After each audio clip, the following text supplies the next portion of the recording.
Bonjour le gang tricot, on se retrouve aujourd'hui pour ce deuxième épisode de podcast. Alors je vous remercie pour l'accueil que vous avez réservé au premier numéro.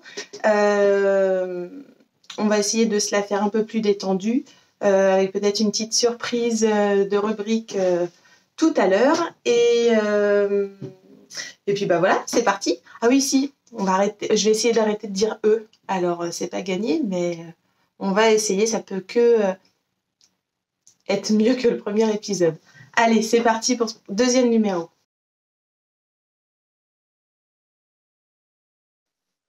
On va commencer avec ce que je porte. Aujourd'hui, c'est la veste Humus de Lucie l'Atelier Design. C'est un fil tricoté en double, fil double. Dans le modèle d'origine, c'est avec la WC Garn, la Bio Shetland. Et moi, j'ai choisi d'utiliser un fil DK 100% mérino, 2 fils superwash, un fil non superwash et la bébé Suri alpaca qui était un fil lace. Je vous ai présenté tout ça dans le premier épisode. Là, j'ai pu le terminer. Il va bien. Je vous mettrai une petite vidéo là ici de portée, ce qui sera quand même un peu plus simple parce que devant la caméra, j'arrive pas bien. Après, il faut que je pousse tout mon barda. Et ici, ça sera beaucoup plus simple. Donc là, vous pouvez voir la vidéo portée du gilet. C'est un gilet que je trouve assez facile à porter en toute occasion. Je vous l'avais déjà dit. Je ne vais pas revenir sur les détails. Je vous encourage à le tricoter. Il va assez vite. On a un échantillon plutôt généreux. Et alors moi, par contre, je pense que mon échantillon était un petit peu juste. De mémoire, il fallait 18 mailles. J'en avais 19, me semble-t-il. 18,5, 19 au 10 cm. Et notamment au niveau des manches, j'ai un bras qui est vraiment bien ajusté. Alors bon, ici ça va bien. Mais effectivement, moi ici ça me sert un petit peu. Alors si j'envisage de mettre quelque chose en dessous, ça va être un petit peu serré. J'aurais dû, je pense qu'effectivement avec un échantillon un tout petit peu plus large, ça aurait peut-être été mieux. Et encore quoi, j'avais pas non plus une grosse différence entre 18 et 19 mailles au 10 cm. Alors est-ce que c'est ça ou pas ? Je ne sais pas. Ou alors c'est ma morphologie de bras qui fait que j'aurais dû peut-être faire moins de diminution, tout simplement. Voilà. Sur le reste du gilet, l'ampleur est plutôt bonne. Et les poches, c'est pas mal. Alors c'est purement décoratif. Je pense vraiment pas y mettre quelque chose dedans. Mais je trouve ça joli d'avoir... voilà, ça change. Ça fait un petit gilet décontracté et qui a avec ses petites poches en oblique qui sont assez sympas et ça change des autres gilets. Alors, voilà le moment de la rubrique, de la nouvelle rubrique, la rubrique question. La rubrique question, c'est quoi ? Eh ben, ça va être la question que je me pose, parce que quand je tricote, je vais sûrement avoir une petite difficulté ou me retrouver face à un obstacle. Et des fois, alors j'essaye de chercher la réponse, puis souvent elle vient pas. Alors, si vous avez une piste pour m'éclairer, je vous invite à me la communiquer, et puis je pourrais la donner au prochain épisode. Mais des fois, la réponse vient pas et le tricot reste un peu obscur. J'y viens. Alors, la question du jour, c'est ça. J'ai tricoté en fil double. Tenez-vous bien, j'ai utilisé 803 mètres avec mon fil DK et j'ai utilisé 733 mètres de lace. Alors, pourquoi ? C'est un fil tenu en double. Normalement, je devrais avoir la même quantité tricotée, le même métrage tricoté. 2 hypothèses. La première, j'ai tiré un peu plus sur le lace, ce qui est possible. Souvent, je remarque que quand je tricote en double et que je tiens donc mes 2 fils, j'ai toujours tendance à bien tendre le fil le plus fin. Ce qui expliquerait que j'ai mangé un peu plus... Ah bah non, je dis n'importe quoi en plus de ça. Non, c'est ça. Ce qui voudrait dire que j'ai mangé moins de lace et un peu plus de DK, la laine sur laquelle j'ai moins tiré. Bon, si c'est très clair tout ça. Donc, première hypothèse. Deuxième hypothèse, ce serait, oui, ça serait que finalement, on nous trompe sur la marchandise, c'est-à-dire qu'on nous dit que ça fait 1200 mètres, la lace, 1200 mètres pour 100 grammes. Et la DK, je sais plus, c'était 200 et quelques mètres au 100 grammes. Bah, ça se trouve, c'est pas ça. Hein. Ça se trouve, on m'en donne un peu plus. Et moi, donc, quand je fais mon produit en croix, bah, forcément, j'ai pas le même résultat. Voilà. Deuxième hypothèse. Troisième hypothèse. Qu'est-ce que ça pourrait être? Troisième hypothèse, je vous laisse me proposer une troisième hypothèse. Ou alors, on pourrait dire que l'aspirateur en a mangé un bout quand j'ai passé l'aspirateur en même temps. Ou, vous voyez, ce genre de truc complètement aberrant.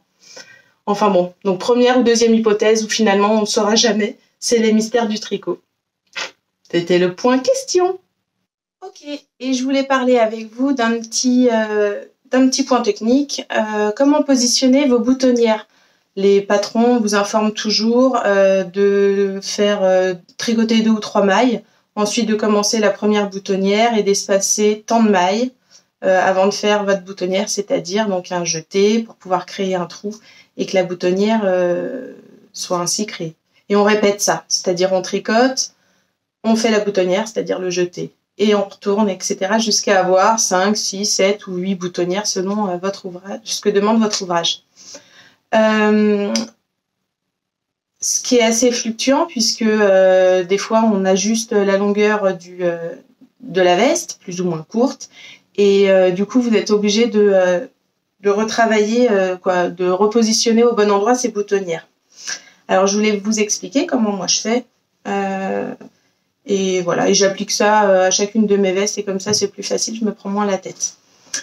Sur les boutonnières, donc je positionne toujours un marqueur à l'endroit de ma première boutonnière. Donc je mets un petit marqueur avant, hein, évidemment, avant que ma boutonnière soit faite. Donc quand je commence, donc je relève mes mailles, etc., etc. Et puis ensuite vient le moment où, alors peut-être je fais 1 rang, 2 rangs, 3 rangs.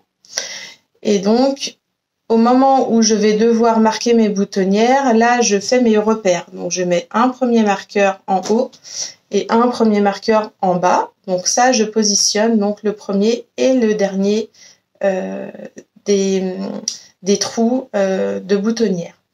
Une fois que ça c'est fait, je vais compter le nombre de mailles que j'ai sur mon aiguille entre justement le premier marqueur et le dernier.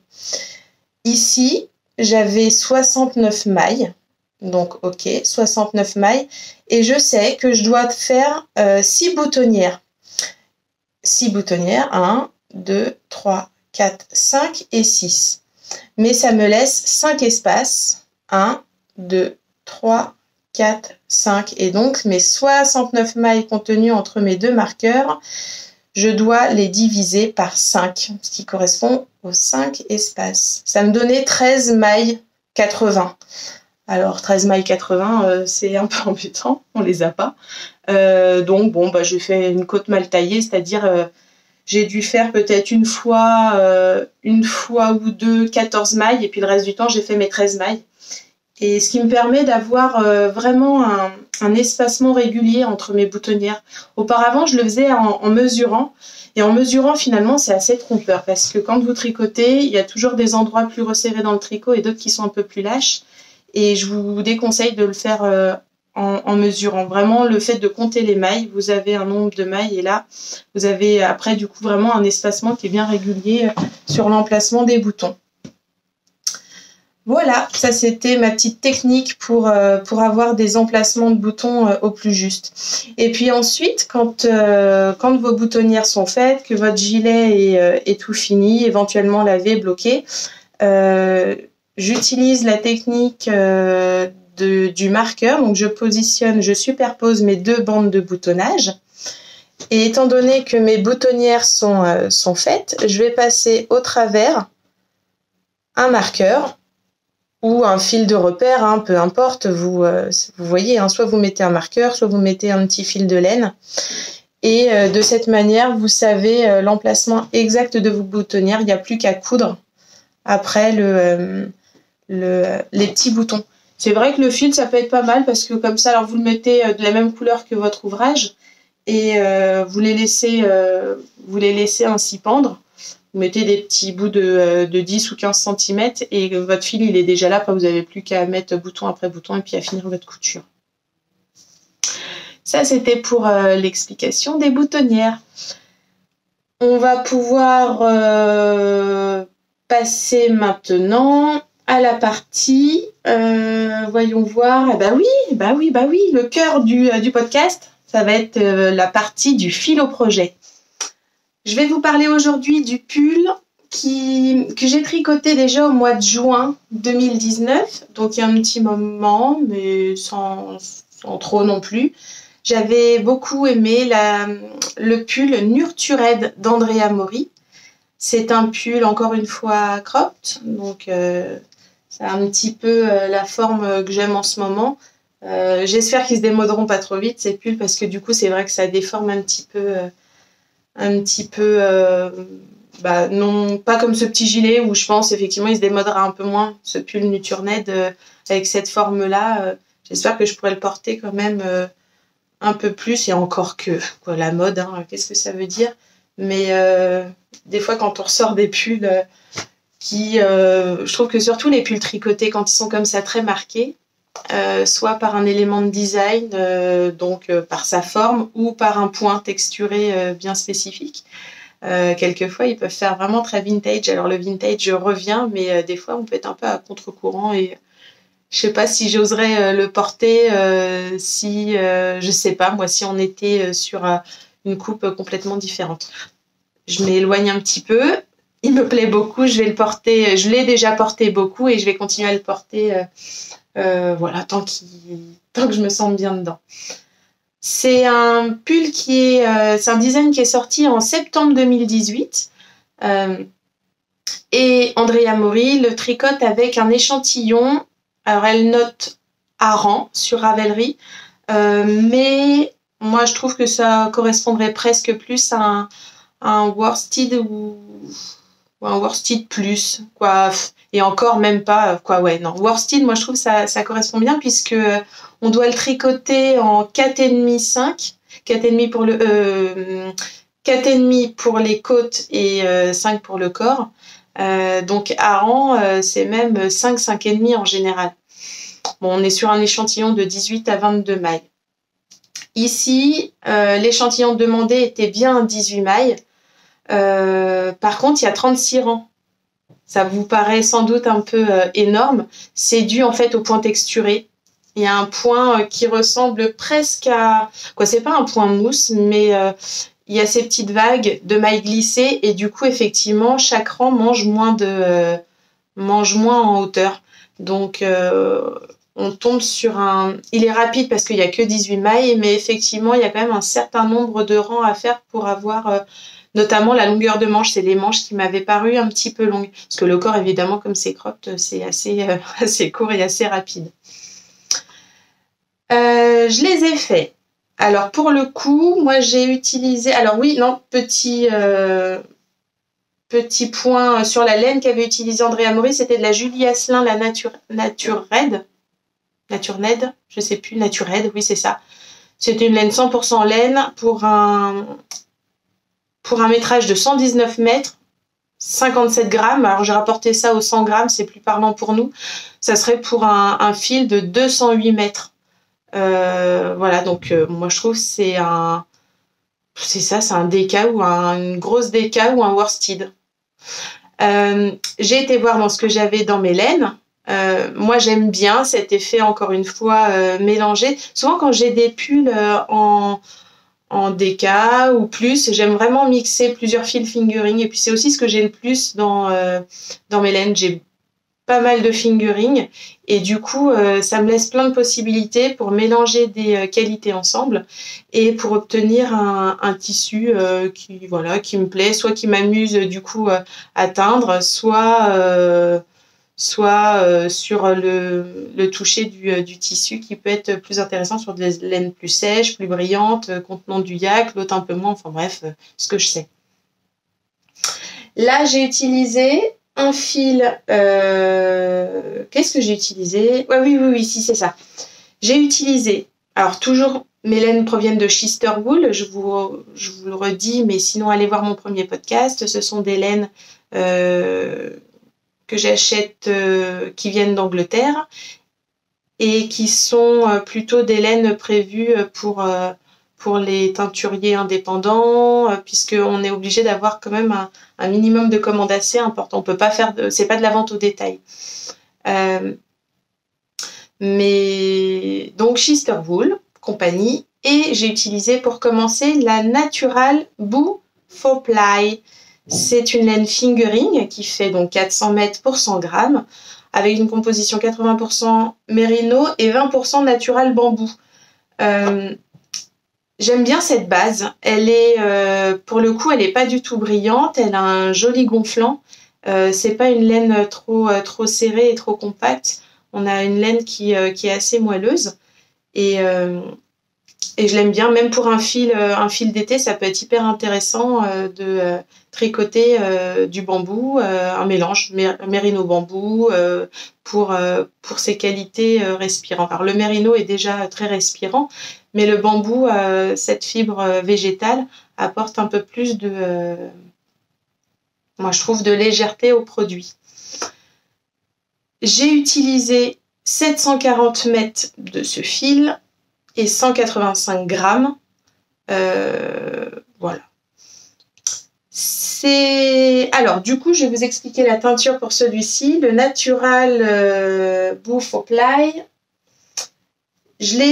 Alors, je vais vous mettre des photos parce que, évidemment, comme je l'ai tricoté au mois de juin et je faisais pas encore les podcasts, j'ai pas eu encore la présence d'esprit de garder ou de faire des films. Mais heureusement, j'avais fait une petite séquence, un petit film sur mon bobinoir. Donc, sur le bobinoir ou sur... je confonds toujours non, sur le parapluie. Et donc, on voit les différences de couleurs passées. Et j'avais également fait une photo sur écheveau. Et c'est hyper intéressant, du coup, de voir la différence entre une teinture écheveau, ensuite en pelote et ensuite tricotée. Et j'en viens à ça. Moi, je trouve ça toujours un petit peu dommage quand on voit les écheveaux en magasin. J'aimerais tellement que les teinturières puissent faire un petit échantillon pour pouvoir se représenter le fil une fois tricoté. Parce que finalement, en écheveau, souvent, on est attiré... alors après, avec l'habitude, vous savez que voilà, quand c'est trop coloré, ça risque de pas vous plaire, ou au contraire, c'est vraiment pas de cam. Mais c'est toujours un peu difficile de se rendre compte de ce que va donner l'écheveau une fois tricoté.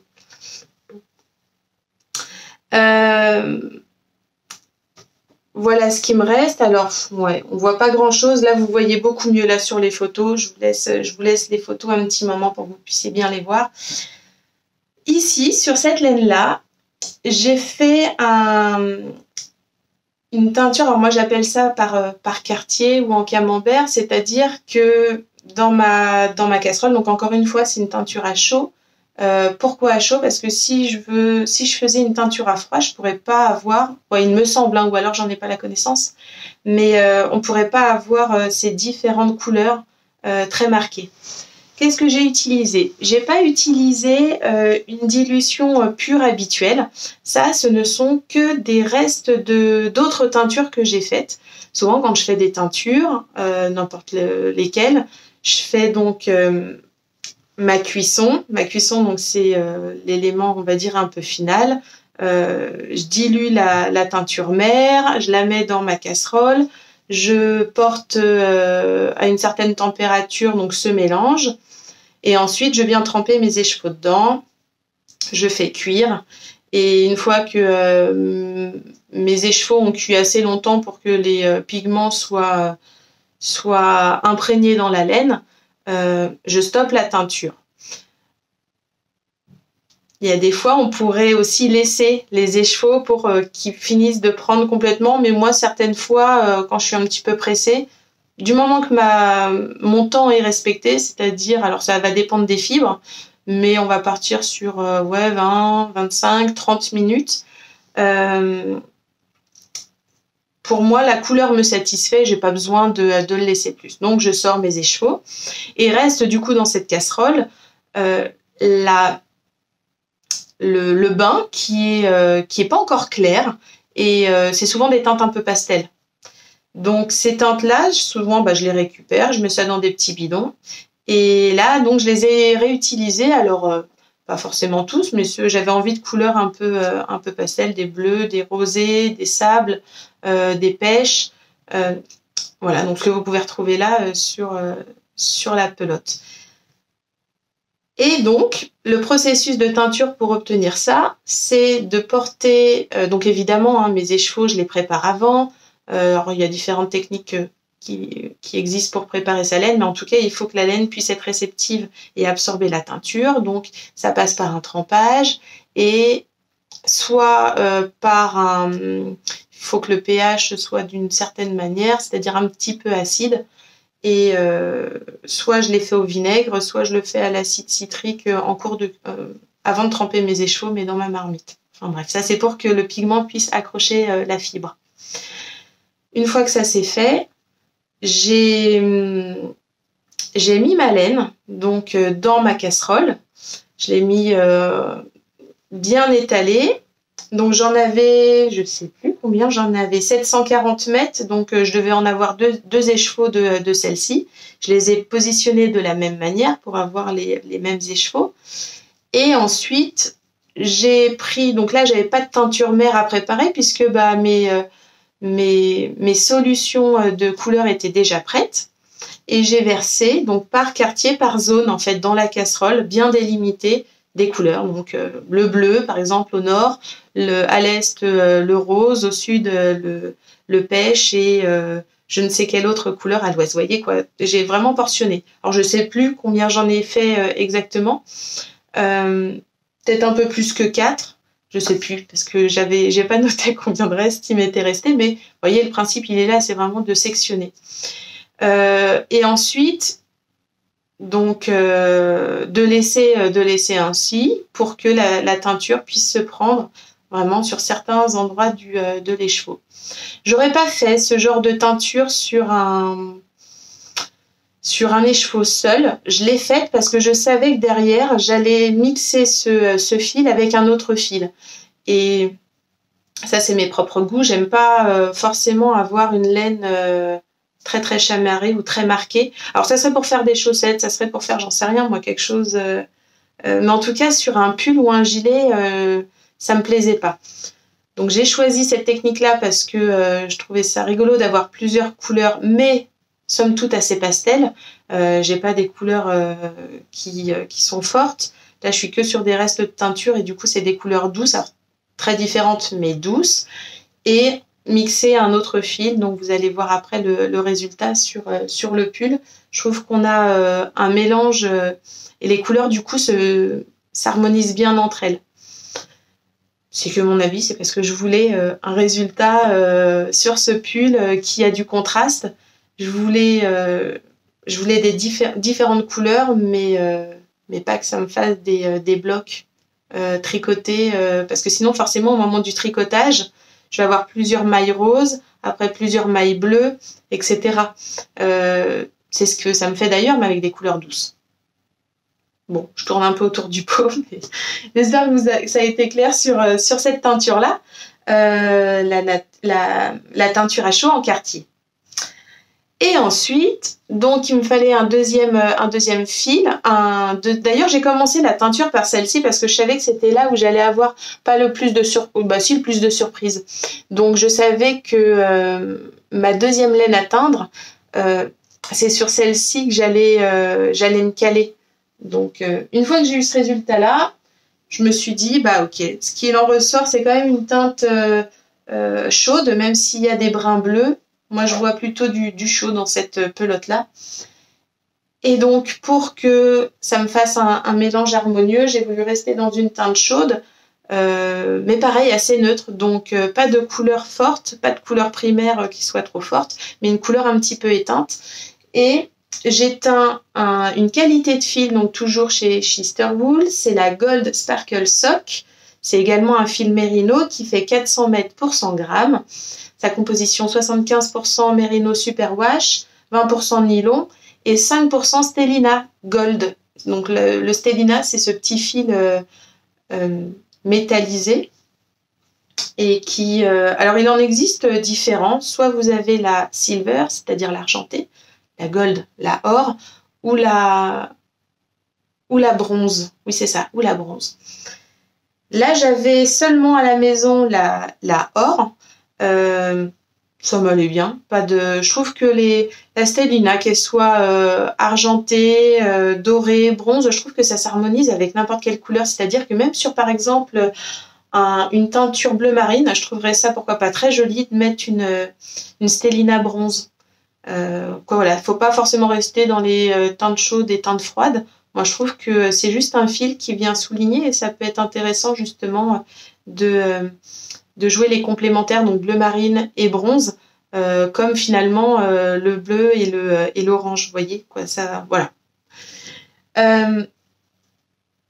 Donc cet écheveau, je l'ai teint, alors là de façon un peu plus classique, c'est-à-dire c'est une technique semi-solide. Donc je prépare ma teinture mère. La teinture mère, j'ai mélangé mes pigments secs, poudre, avec de l'eau chaude. J'en ai fait, je crois, une concentration à 0,5%. Je voulais pas une couleur trop forte. Donc, je suis partie sur une concentration à 0,5%. Pour vous donner une idée, une concentration vraiment intense, en général, c'est du 2%. Voilà, 2% de poudre, c'est-à-dire que pour 100 grammes d'eau, je vais utiliser 2 grammes de pigment. Et ça, on est d'accord, c'est si j'ai seulement 100 grammes de laine. Donc, sur une quantité où là, j'avais 2 écheveaux, c'est-à-dire 200 grammes de laine, si j'aurais voulu faire une concentration forte, il ne m'aurait pas fallu 2 grammes, il m'aurait fallu 4 grammes pour correspondre aux 2% d'une concentration forte. Là, je choisissais une concentration à 0,5%, donc il m'a fallu 1 gramme, si je me trompe pas, je suis pas très bonne en maths. 1 gramme faut que je note en général, sinon j'ai pas les idées claires comme ça de tête. Donc 1 gramme de teinture, mais 200 millilitres d'eau. Oui, je crois que c'est ça. Si je me trompe, je vous le renote là à côté. Une concentration à 0,5%. Je prépare donc cette teinture mère, je la dilue bien. Donc non, je dis n'importe quoi. Qu'est-ce que j'ai fait? Non, j'ai fait parce que je fais toujours 100 millilitres. Je sais plus, je m'embrouille. Quoi, le principe est là. Après, quand je le fais, quand je me pose, voilà, j'ai les idées claires, ça va tout bien.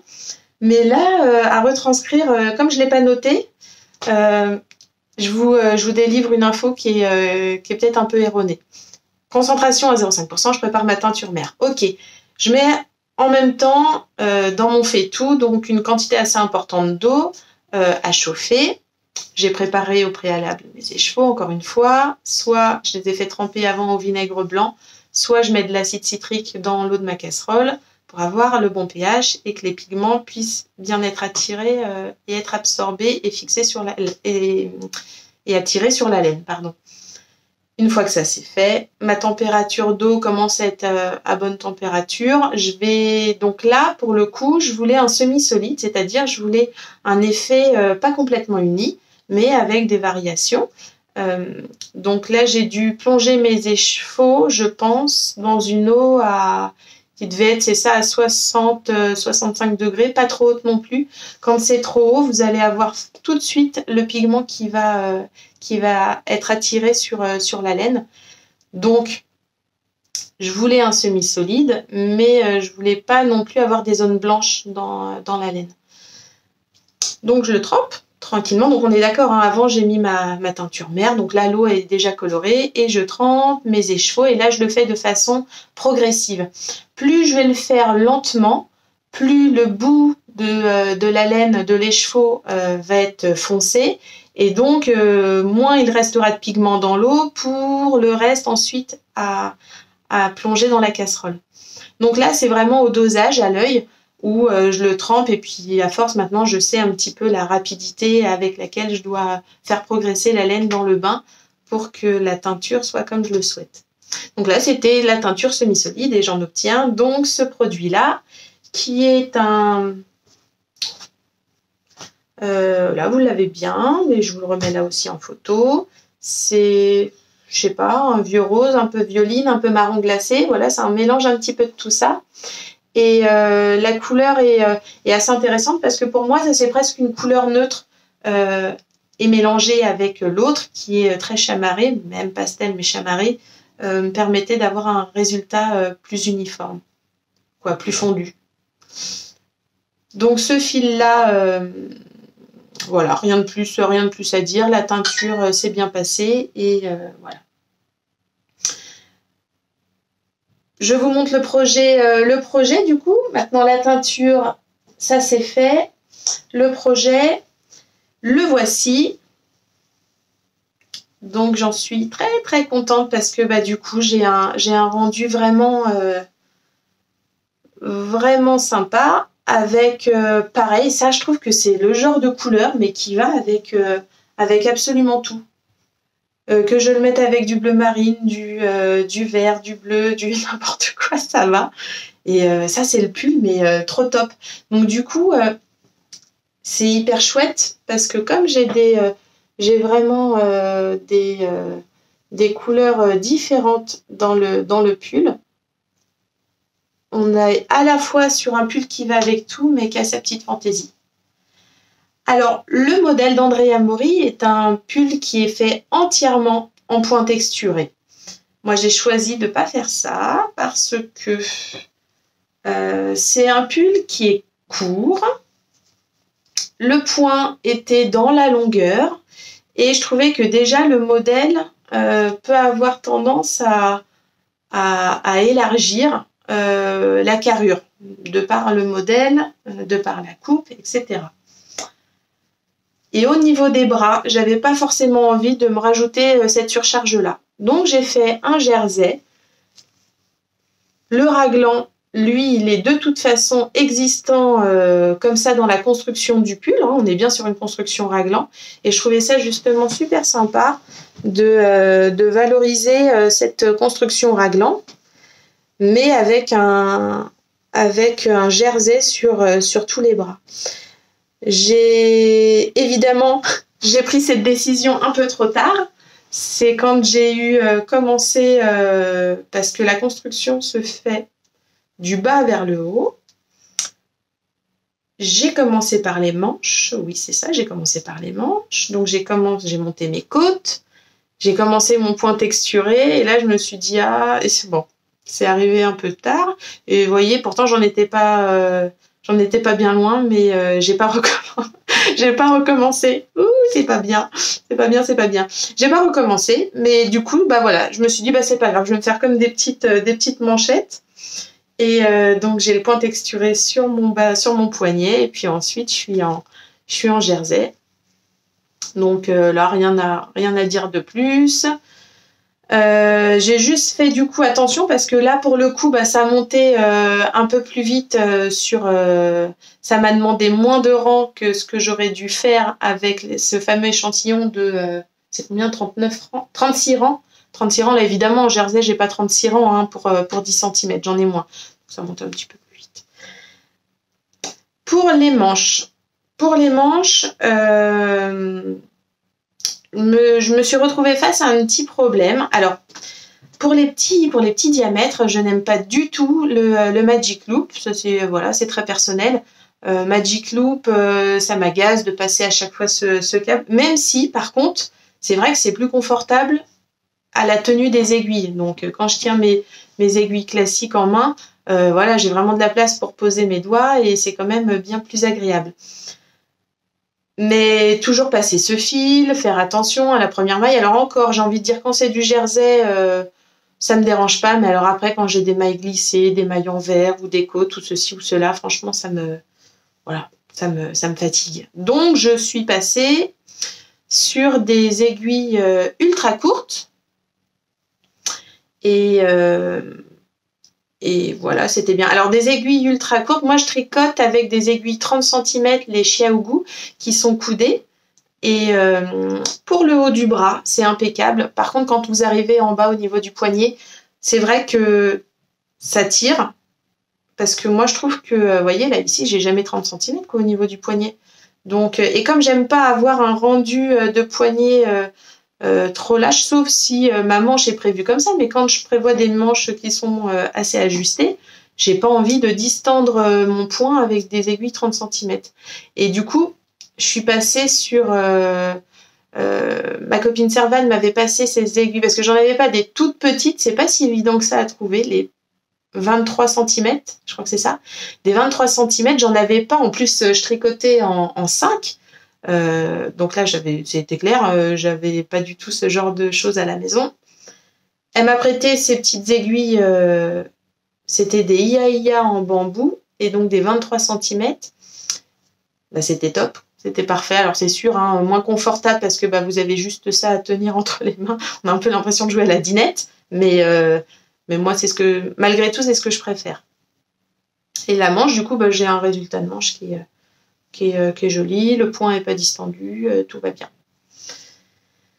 Je me suis équipée un peu plus tard avec d'autres aiguilles. Là, du coup, comme je fais aussi des fois les chaussettes, même si je les tricote pas assez vite, quand je tricote les chaussettes, bah, j'ai besoin d'avoir pareil des petits diamètres. Donc, je me suis équipée avec les Chiaogu. Vous savez, les petits kits, là, le kit rouge et le kit bleu, qui coûtent un bras. Mais bon, maintenant je les ai, je suis contente, c'est tout bien. Et puis ça me permet aussi des fois de faire plusieurs projets en même temps, parce qu'étant donné que dans le kit, vous avez 2 aiguilles longues, 2 aiguilles courtes, des fois selon le projet que je fais, en fait c'est très versatile, on est sur de l'interchangeable. Et ça nous permet de jouer également avec le câble, parce que dans le petit kit, vous avez 3 longueurs de câble. Donc même par exemple pour des bonnets ou une encolure, il peut m'arriver de les utiliser, parce que là j'ai des tout petits câbles. Voilà, moi je trouve ça top, ça me permet plein de possibilités, et même si j'ai d'autres projets que je suis en train de tricoter en même temps, je peux quand même utiliser, parce que j'ai toujours du coup l'autre aiguille. Dans toutes les tailles, vous avez en fait 4 aiguilles, ou 2 paires d'aiguilles, mais de longueurs différentes. Si vous les connaissez pas, je vous invite à aller les voir. Je sais que Lille Weasel en vend, Lily comme tout, sans doute d'autres, mais allez voir, c'est les petits kits, les shorties de Chiaogu. Voilà, rangés dans des petites pochettes rouges et bleues. Ce pull, pareil, je vous le montre là, porté. Voilà, alors sur, pareil, cette forme cropped, ça va bien. Encore une fois, sur une petite robe, moi je trouve que c'est les robes le mieux, parce que ou jupe taille haute, mais ça j'en porte pas. Donc, parce que pareil, pantalon taille haute, je le mets des fois, mais pour peu que je lève les bras, et puis on voit ce que j'ai en dessous le pull. Moi, je trouve le mieux, c'est la robe. Ok, ce petit pull Nurtured. Le petit pull Nurtured d'Andrea Mori, voilà, qui est super chouette. Et qui va avec tout. Du fil au projet, on est bon. Ah oui, là aussi, hein, la question revient encore à chaque fois que je tricote un fil doux. Pourtant, là, j'étais avec 2 fils fingering. Alors là, le mystère est encore plus complet. J'ai utilisé 776 mètres de celle-ci, et j'ai utilisé 740 mètres de celle-là. C'est énorme, ça fait 60-70 mètres d'écart. Moi, ça me paraît fou. Moi, je pense que on peut peut-être privilégier l'hypothèse numéro 2, c'est-à-dire, il y a des fois, c'est pas possible, les pelotes doivent parcourir plus que ce qui est noté sur l'étiquette. On passe à la séquence « Un jour peut-être ». Alors, un jour peut-être, j'aimerais me tricoter, surtout que là, voilà, je commence à penser un peu au beau jour, de plus en plus, et celui-ci me plaît beaucoup, je l'avais déjà repéré il y a quelques mois. C'est le Varma de Sari Nordland. Je vous le mets ici, comme d'habitude. C'est un pull que je trouve très chic, avec ce motif géographique qui est vraiment sympa. Sari Nordland, moi je la connaissais finalement assez peu, mais je me suis rendu compte que j'avais mis en favori dans Ravelry beaucoup de ses projets. Et c'est seulement après que j'ai tilté parce que c'est pas forcément des noms que je mémorise. Donc c'est une Finlandaise et elle a commencé à patronner en 2014 et elle a déjà à son actif 120 créations. Donc et puis très variées, vraiment des chaussettes, des pulls, des gilets, tout type d'accessoires. Il me semble. Est-ce qu'elle a fait, je crois aussi un peu pour enfants. Et vraiment du coup tout son univers est assez joli. Ce patron est à 6 € et elle utilise la laine Tukuwool, qui est une laine finlandaise, en qualité fingering, mais qui est assez intéressante comme laine. Elle existe en la gamme colorée est assez forte et surtout la gamme naturelle, parce que ils utilisent une race de mouton traditionnelle et assez ancienne. Et du coup, c'est une laine qui me fait penser à la Dererum Natura ou même à la... comment elle s'appelle celle-ci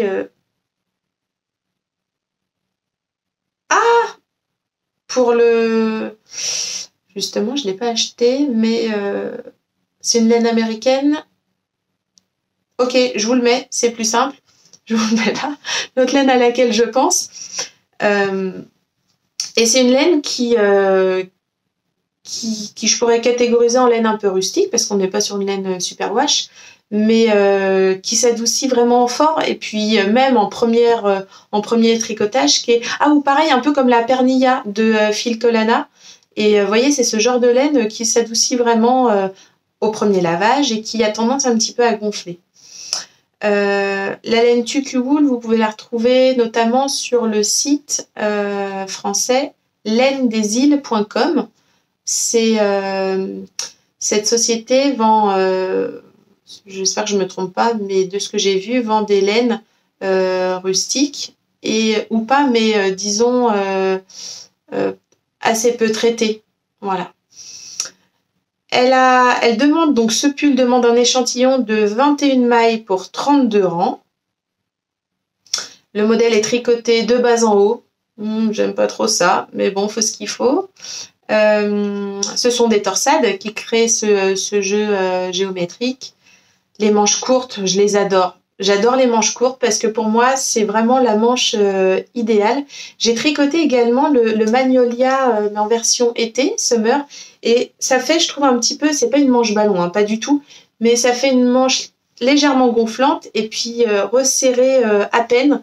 Et surtout, moi, je trouve que c'est la longueur idéale, c'est-à-dire la longueur qui arrive juste au-dessus de l'articulation. Je trouve ça toujours élégant.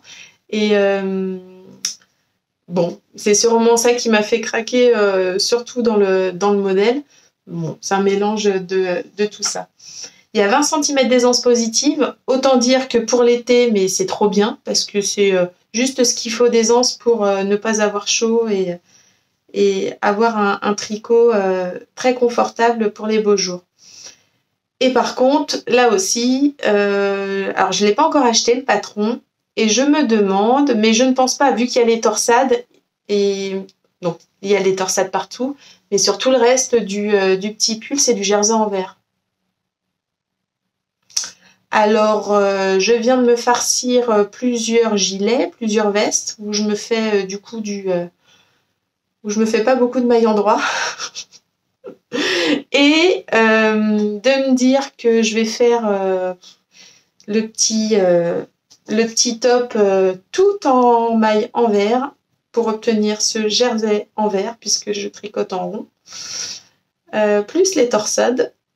Et ben voilà encore un pull voilà, qui va pas être forcément très fluide, ou après bon si une fois que je suis branchée sur la maille en vert, je suis toujours sur le même point, mais bon voilà. Mais il me plaît quand même beaucoup, hein. J'y reviens à chaque fois, je l'ai vu il y a plusieurs mois et à chaque fois je retourne en me disant non mais il me plaît vraiment trop. Alors ouais, voilà, c'était c'était mon un jour peut-être. voulais vous parler d'un petit truc que j'aime bien. Tout ce qui est accessoires, sacs, tout ce qui peut se rapporter en fait au tricot, voilà, j'aime bien. Et comme je fais un petit peu de couture, bah, je me dis que je peux m'amuser aussi à faire mes petits sacs à projet. Et je voulais vous présenter aujourd'hui celui-ci. Donc c'est un petit sac qui me permet quand même de fourrer tout un projet tricot, pull ou gilet. Je l'ai fait de cette manière. Hop. Donc sans patron. J'ai déjà fait 1 ou 2 sacs. Du coup, je pars un peu sur une même base. Et puis, voilà, c'est tout bête. Hein, c'est comme un peu une forme cabas. Donc, avec un fond, je m'amuse à faire voilà, plusieurs couleurs. À mettre un petit passepoil. Donc là, ici, c'est pas de la toile cirée, comment ça s'appelle? C'est du coton huilé. Du coton huilé, je l'avais acheté pour faire un sac à dos. Et j'aimerais me faire également, j'ai déjà cousu la Norak Kelly de Closet Case Pattern en gabardine, mais je m'en suis racheté pour me faire également donc ce fameux anorak, mais en version doublée. Alors, on verra ça hein, à la rentrée prochaine, mais je le ferai également avec ce coton huilé. C'est un coton qui permet de... alors on est d'accord, hein, si je suis vraiment sous une forte pluie, je serai sans doute mouillée. Mais je vais en Bretagne avec un petit crachin. Je pense que tout va bien. Et je pense que mon gilet en dessous est sec. Alors, avantage ou désavantage, c'est que ça a un effet... je peux pas le laver. Ou en tout cas, si je le lave, bah, l'huile va se dissoudre et je vais perdre un peu cette propriété imperméabilisante légère. Et je peux pas le repasser non plus parce que ça prend, ça ressort pas bien au repassage. Donc voilà, je pense que ça va être rigolo de faire le Closet Case Pattern avec peu de repassage. On verra. Mais en tout cas, bon, pour un sac, c'est idéal. Voilà, et puis ça fait une matière comme ça qui est rigide et assez robuste et du coup... pour moi, un fond de sac ou un sac à dos, c'est vraiment parfait. J'avais ce reste de tissu, donc j'ai envoyé à ma grand-mère pour qu'elle me fasse cette jolie broderie. Voilà, voilà. Parce que je ne sais pas broder. Alors au début, je m'étais dit, je voulais me faire cette broderie qui me plaisait beaucoup. Je me suis dit, oh, bah, je vais me mettre à la broderie. Voilà. Puis après, je me suis dit, ma fille, arrête de rêver. Hein, tu fais déjà beaucoup de tricot, de la couture. Tu as plus de projets dans la tête que tu n'en réalises. Donc, on va envoyer ça à mamie. Voilà. Et mamie, elle m'a fait gentiment mon petite broderie. Et puis, elle me l'a bien fait. Donc, je suis contente. Voilà. Elle est toute bien. Alors, j'avais tout décalqué, comme on dit, reporté au carbone, là. Et puis, pouf, j'ai envoyé le petit coupon de tissu... par la poste et c'est revenu 1 semaine après et il n'y avait plus qu'à finir la petite couture. Donc voilà, super. Ensuite, voilà. Et là, en haut, j'ai utilisé alors là, pareil. Donc j'ai fait un sac à dos. J'avais pour projet un sac à projet tricot. Je veux me faire absolument une trousse à aiguilles. Alors là, je cogite dur là-dessus.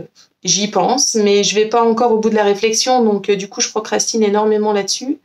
Et mais là, il faut vraiment que je m'y mette. C'est-à-dire, je sais précisément quoi. Je sais ce que je veux et ce que je veux pas. Il me reste à modéliser, c'est un bien grand mot, hein, parce que voilà. Mais comme j'ai une vision dans l'espace qui est pas très bonne, c'est le genre d'exercice qui me refroidit un peu. Mais il faut que je le fasse. Cette trousse à aiguilles circulaires, à aiguilles courtes, à aiguilles grandes, à mes câbles. Enfin bref, je veux que tout soit réuni au même endroit et dans un rangement bien étudié. Et donc, tout ça pour dire, bah voyez, j'ai encore perdu le fil. Ce tissu, je l'ai acheté, voilà, pour ces 3 projets. Donc, j'en ai acheté une certaine quantité. C'est le Riffle Paper Co. Mais attention, la qualité Canva. Parce que je ne fais pas de l'habillement, je ne destine pas ce tissu à faire de l'habillement et je voulais du coup un tissu tissé et assez épais. Voilà, j'ai mis une petite doublure encore différente à l'intérieur. Et ce petit projet, alors j'ai mis de la coulisse pour le petit truc joli, mais en vrai, je l'utilise quoi. Je l'emmène assez peu, celui-ci, il est vraiment à côté de mon fauteuil tricot, et je mets mes pelotes dedans, il tient debout tout seul, et je tire mon fil et ça bouge pas. Voilà. Alors l'autre fois-ci, j'avais fait ça, parce qu'il est quand même assez profond, donc j'avais retourné l'histoire, et voilà. Il reste sympa. Alors les petits grelots, hop. Voilà le sac à projet. Ouais, je l'adore. Celui-là, il est trop joli. Voilà. Je vous montrerai de temps en temps. J'en ai fait d'autres. Ça aussi, c'est un problème, c'est que j'en fais plus que. Parce que bon, il m'en faut. En vrai, il m'en faudrait quoi? Il m'en faudrait 4-5. Donc là, j'y suis. Mais j'en avais fait d'autres que j'ai donné à ma maman et à ma belle-sœur. Et j'ai toujours quoi. C'est le genre d'objet que j'aime bien faire. J'aime bien coudre. Et après, voilà quoi, garder pour que ça dorme dans un placard, j'aime pas l'idée, ça m'agace. Donc, mais je suis embêtée parce que j'ai envie d'en faire et puis après, il faut que je choisisse sur ceux que je garde pas. Alors bon, c'est embêtant. Mais bon, voilà. Sac à projet, ça c'est bon. Et ah oui, et puis si. Alors, on est d'accord, c'est un podcast que tricot, mais je vous avais dit qu'il faudrait que j'arrive à me faire des tenues pour qui s'harmonisent bien avec mes tricots. Donc j'ai fait cette semaine la blouse Dicati, la blouse Louise Mum en broderie anglaise que je vous avais montré la dernière fois. Et j'ai choisi de modifier 2-3 petites bricoles. Alors je vous montre d'abord le patron. C'est celui-ci où vous avez plein de versions différentes. Des versions donc manches longues ou manches courtes, ça c'est la première des choses, avec ou sans col, voilà, deuxième chose, et puis il y a tout un tas de volants que vous pouvez mettre ou ne pas mettre. Il y a le volant arrière au niveau du dos, ça on est sur l'arrière, ça c'est l'arrière, ça c'est le devant. Au niveau des épaules, pareil, vous pouvez mettre des volants ou pas aux épaules. Vous pouvez choisir de mettre sur le devant un galon de dentelle sur l'empiècement devant. Voilà. Et évidemment, il se propose en 2 longueurs, soit la version blouse, soit la version robe. Voilà. Et donc, moi, la petite modification que j'ai faite, c'est sur l'arrière, parce que je l'avais déjà cousu pour ma fille, et j'avais déjà fait une robe. En Louise, parce que le patron est sorti en premier pour enfants, et ensuite il est sorti, je pense, l'année dernière en femme. Et donc pour ma fille, j'avais fait donc l'arrière classique, avec toute la patte de boutonnage tout du long comme ça. Et franchement, que ça se boutonne jusqu'en bas, je vois pas trop l'intérêt. Donc là, du coup, je l'ai modifié.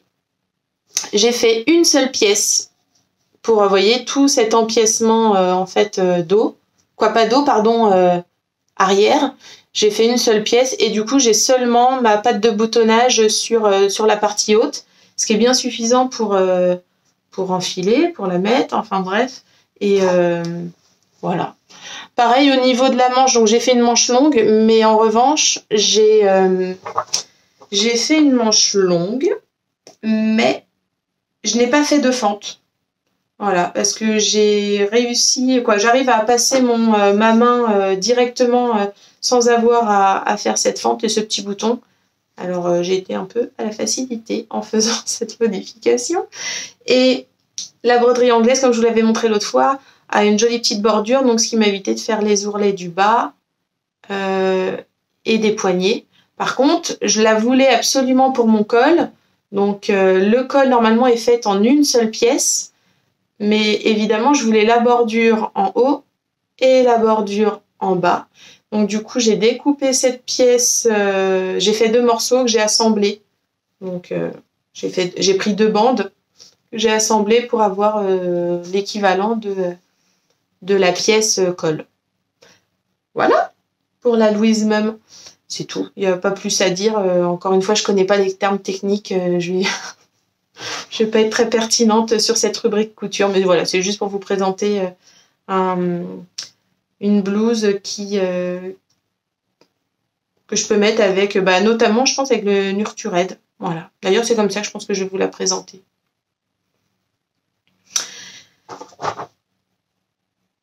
J'ai tout dit. L'épisode se termine maintenant. Merci de m'avoir écouté. Je vous remercie pour les gentils commentaires et tous les encouragements que j'ai eus pour l'épisode numéro 1. J'espère m'améliorer un petit peu par rapport au premier. Et voilà, on se retrouve... alors là, je l'ai fait assez rapidement parce que le premier, je l'ai fait... Il durait 35 minutes. Et en fait, comme j'ai pas mal de tricots qui sont déjà faits et j'ai beaucoup de teinture et j'ai envie de vous en parler, c'est vrai que j'ai resserré un peu ces 2 épisodes. Mais je pense que le troisième, voilà, peut-être qu'on aura une fréquence d'un épisode toutes les 3 semaines à 1 mois. Et voilà. En attendant, je vous souhaite de passer de bons moments tricot. Alors partagez et tricotez. À bientôt!